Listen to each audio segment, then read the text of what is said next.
스트레스 상승 속에 인간은 살아갑니다. 그 스트레스를 극복이 되면은 열정이 생기고요. 상처를 극복을 하면 행복한 감정이 만들어져요. 그러니까 열정과 행복은 스트레스 상처 없이는 불가능해요. 제 마음 원리를 알고 보니까 그렇더라고요. 그래서 사람들이 자꾸 물어봐요. 그럼 마음 원리 도대체 뭔데요? 이게.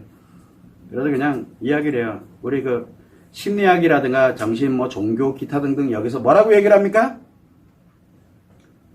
회복을 해라. 그죠? 회복해야 될까요? 요즘 다 회복이란 말 많이 쓰잖아요. 마음 얘기도 많이 쓰고 있고 많이 얘기를 합니다. 그러면 어디까지 가는 게 회복일까요? 기준. 그래서 얘기를 합니다. 인간의 체온은 36.5도를 기준으로 플러스 마이너스 얼마를 정상 범위를 정해놓습니다. 저는 그렇게 알고 있거든요. 이거는 상식 아닌가? 맞나요? 맞죠?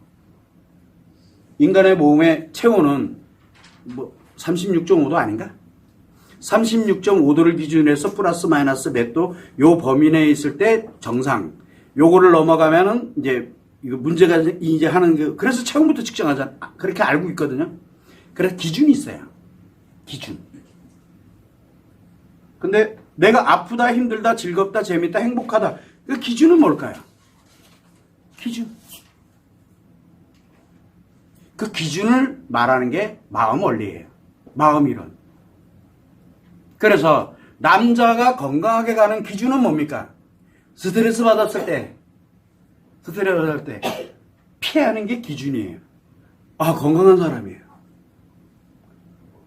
못 피해? 그러면은 막 화내면 막 제거를 하려고 들어요.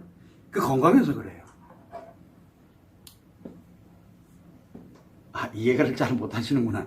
그 원리가 그런 거예요. 여자는 스트레스 상처를 받으면 그 원인을 찾아요. 원인을 알아요. 정상이야. 지금 제가 이 마음 원리에 설명을 한 내용은 그게 바로 스탠다드, 마음의 기준이기 때문에. 근데 거기다 내 상처, 내 스트레스 집어넣으면 어떻게 돼요? 스트레스 상처 기준이 돼버려요. 그거 하지 말라고. 자의적 해석하지 말라고. 그렇게 얘기하는데 제가 그러지 마시고요. 이렇게 했더니 근데요.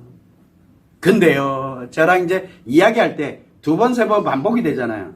뭔 뜻이에요? 자의적 해석하고 있다는 뜻이에요. 자의적 해석. 즉 무슨 얘기냐?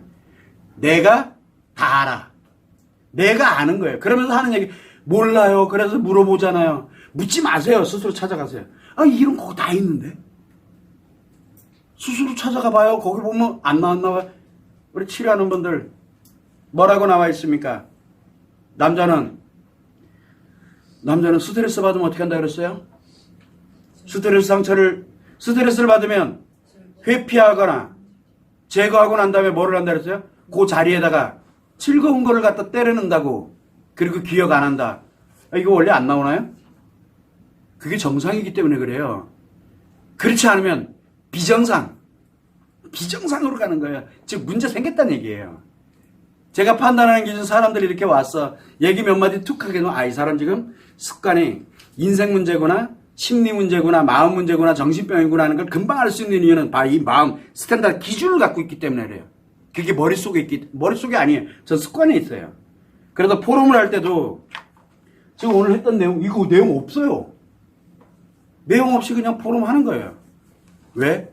그런데 뭘 갖고 있기 때문에 원리의 스탠다드를 그냥 기본으로 여기다 넣어놨기 때문에 그거에 의하면 이렇게 해석이 돼야 되는 거예요. 그거에 의하면. 그러면 아이들이 옵니다. 애들이 와가지고 또는 누가 와가지고 선생님 제가 이거 요즘 너무너무 힘들어요. 그래 왜 힘든데? 그래서 쭉 물어보니까 너무 건강한 거예요. 자기는 문제가 심각하대. 근데 너무 건강한 아이인 거예요. 건강한 친구.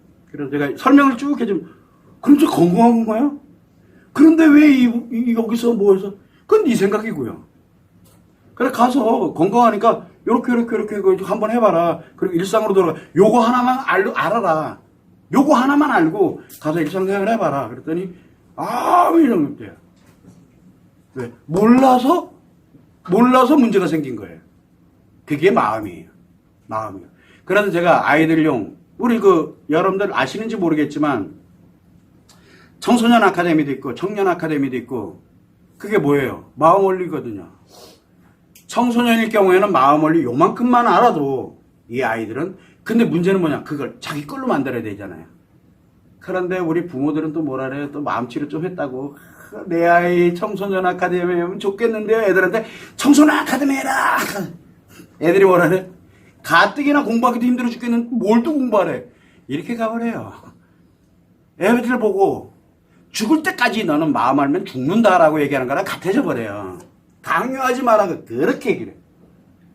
그런데 누군가 아이가 엄마 나 보면 힘들고 뭐하고 그다음 아빠 나 이렇게 힘들고 그랬더니 야 이거는 한번 봐봐라. 이 원리 이거 뭐지? 인간은 누구나 다 이게 그게 건강한 건데 근데 다만 요게 이렇게 부족한 게 아닐까? 근데 나도 잘 모르겠는데 그거 알려주는데 근데 너 그거 한번 알아보는 거 어떻게 해? 애들도 그러면 자기가 필요해가지고 자기가 해요. 그 아이들은 금방 변해요. 그래서 제가 얘기합니다. 마음 원리 아는 것만으로도 힐링되고 회복된다고. 왜? 그게 습관으로 들어가기 때문에 그러거든요. 그 스탠다드를 갖게 되면은 보여요. 스탠다드를 가면 어디로 가야 되는지도 보여요. 그게 스탠다드 기본이에요. 그런데 건강한 사람들한테 그게 돼요. 그러나 파괴 습관을 가진 사람들은 어떻게 돼요? 그게 딱 들어오면 자기 파괴 원리가 돼버려요. 그래서 제가 늘 하는 얘기가 뭐냐? 본인한테 적용하려고 들지 말아달라고 신신당부를 하는데 적용하는 순간부터 이제 자기를 합리화시키기 시작하면서 계속 이상해져. 그게 자의적 해석이에요. 과제를 하나 하더라도 자의적 해석을 해요. 그래서 분명히 딱 정해져 있거든요. 운동은 일주일에 뭐 2번, 3번 있다. 아, 나 지금 헬스 다니고 있으니까, 운동하고 있으니까, 근데 매일 안 해? 그건 건강을 위해서 하는 거잖아요. 그건 하고, 내 치료를 위한 운동은 따로 해야 되거든, 그러면은. 분명히 주 2, 3회인데, 예를 들어서, 왜 매일 하냐고요? 그건 과제하는 게 아니에요. 아, 근데 나 지금 운동하고 있대! 죽겠어요, 아주. 분명히 왜 횟수까지 지정을 해놓고, 왜 위아래 센티미터까지 지정을 해놓고, 왜 그거에 대해서 하나하나 이대로만 하세요라고 해놨을까요? 그대로만 하더라도 그 일상생활 하면서 얼마인지 할 수 있는 거거든요. 그런데 자기가 변형을 해놓고 뭐라 그래요? 자기는 다 했대. 아, 네. 그걸 치료과제가 자의적 해석이라 그래요. 자기 멋대로 하는 거예요. 그리고 자기는 다 했대요. 그럼 당연히 치료 안 되죠. 뭐 안 되는 거 루치가라 그러면 나보고. 그래서 저는 항상 얘기를 합니다. 주어진 대로만 하세요. 그럼 당신 돌아갑니다. 왜? 인간이 행복하게 살아가는 스탠다드를 갖고 있지, 스탠다드를 얘기를 하고 있기 때문에 그거대로 가면은 원래대로 돌아가면 찌지고 볶으면서 행복하게 살아요. 치료되면 즐겁게 사는 건 치료되는 게 아니라 망가진 거지. 편안해진 거는 치료된 게 아니에요. 망가진 거지.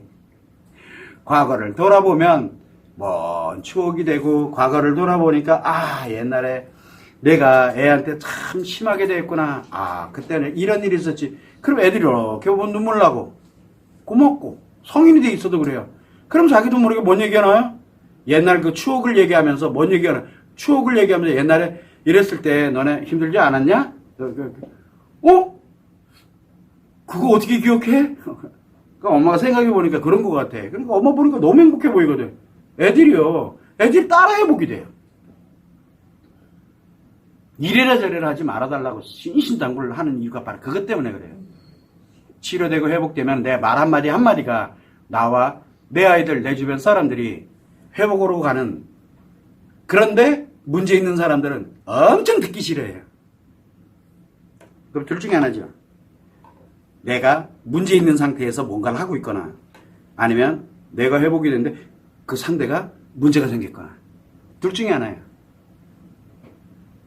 이게 참 재밌는 것 같아요. 그래서 원리는 같아요. 여러분들이 어차피 뭐 제가 오늘 마지막에도 프롬이니까 결론은 내놓고 이제 질문 답변 이렇게 받는 겁니다.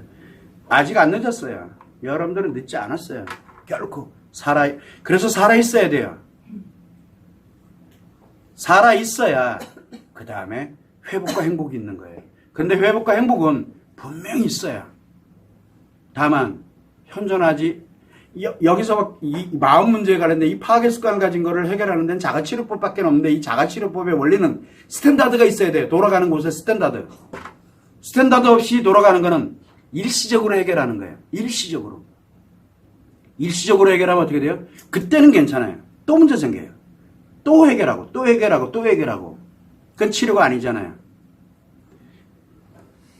그래서 제가 웃으면서 이야기를 많이 합니다. 뭐 저는 의사도 아니고 뭐도 아니지만 약을 일정 기간 복용을 했을 때 이제 약을 더 이상 복용 안 해도 일상생활에 행복하게 가야 그게 치료잖아요. 약물 치료. 아닌가요? 그런데 매일 복용을 해야 돼. 언제까지? 죽을 때까지. 그건 치료법 아니잖아요. 자, 명상으로 치료되면 좋죠. 명상을 해서 나름대로 훈련을 하고 몇 개월 동안 이렇게 쫙 해서 뭐 차크라 뭐 해가지고 뭐 깨달음이 어떻고 뭐 해가지고 초월 명상 있고 명상도 종류가 많거든요. 제가 다 해봤어요. 옛날에는 다낭 뭐 해가지고 산속에 들어가가지고 몇 개월 동안 진짜 막 해가지고 그거 하라는 그대로 해가지고 그럼 날 줄 알았어요. 있잖아. 결과물 딱 해서 공중부양. 나 그거 한번 해보겠다고 저도 안 해본 거 아니에요. 그래서 진짜 가서 수련하고 뭐하고 그거 해봤어요. 안 되더라고요. 근데 한 가지는 있어요. 몸은 되게 좋아져요. 건강은 해져요. 자, 근데 내가 원하던 건 아니었어요. 아무튼 명상을 하고 뭐라고 이렇게 됐을 때 그러면 되게 좋잖아요. 문제는 그걸 일정 기간 하고 난 다음에 진짜 건강한 상태에서 원래대로 돌아와서 건강하게 살면 좋은 거잖아요.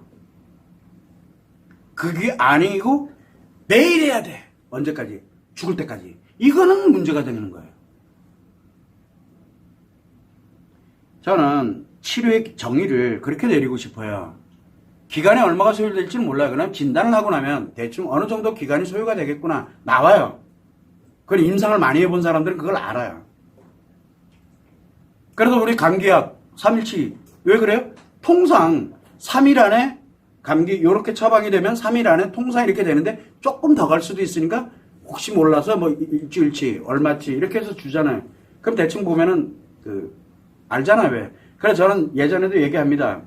저는 어디가 아파가지고 이렇게 뭐 병원을 간다든가 의원 이렇게 찾아가면 처방하는 약이 있어요. 그래서 저는 한 봉지도 안 빼놓고 다 먹어요. 끝까지. 설령 지금 괜찮아졌다라고 해도 다 먹어요. 처방해준 거는. 끝까지 다. 왜? 믿기 때문에 그래요. 그러니까 중간에 멈추진 않아요.